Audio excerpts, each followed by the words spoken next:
as with any house, you got to clean the gutters periodically. With this house and this bur oak, it's a constant battle.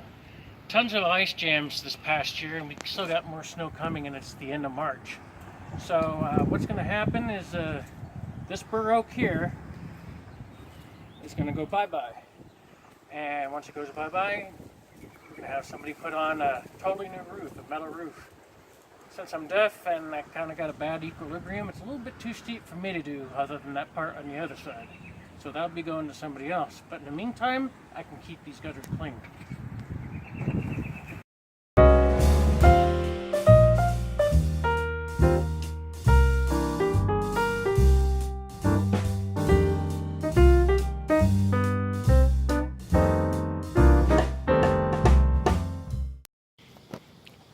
Hello, welcome to Moose's Workshop. We thank you for joining us for another episode of the Flood Series. Today we're on a roof that has gotten a lot of damage from the melting ice and everything, the ice dams and everything. The gutters were full. You can see we got this section already done. We had to have it a little bit of flashing, and then we still got to finish over here today and tomorrow, where water was still coming in, because guess what? We got more snow coming this week at the end of March. As you can see, we only went so far up because they are going to be replacing the entire roof later on once they take this big old bur oak down. It's huge. It's over 10 feet in diameter. But once they do that, they'll put a nice metal roof on here and be done. So this is just for one summer.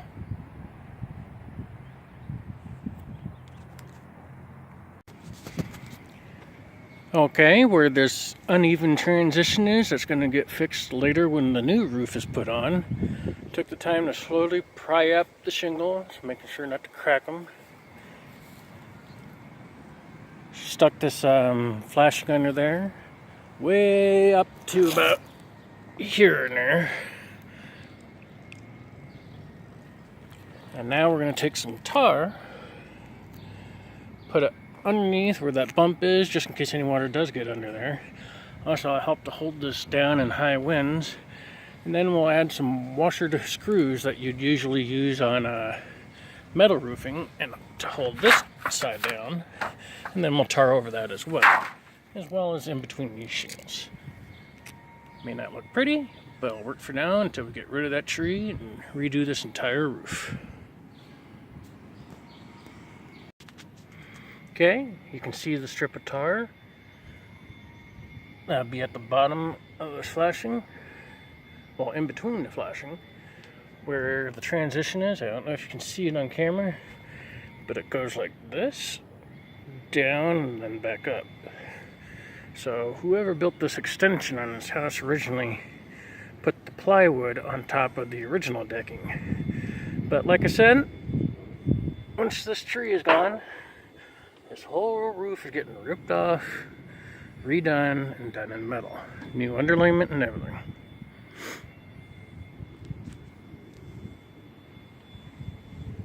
So now we will lay this down.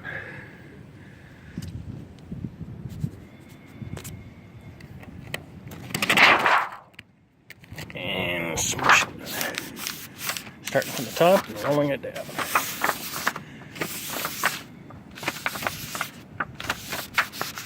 Seated in there. Got to use my feet to do it properly, so I'll be back in a minute.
Okay.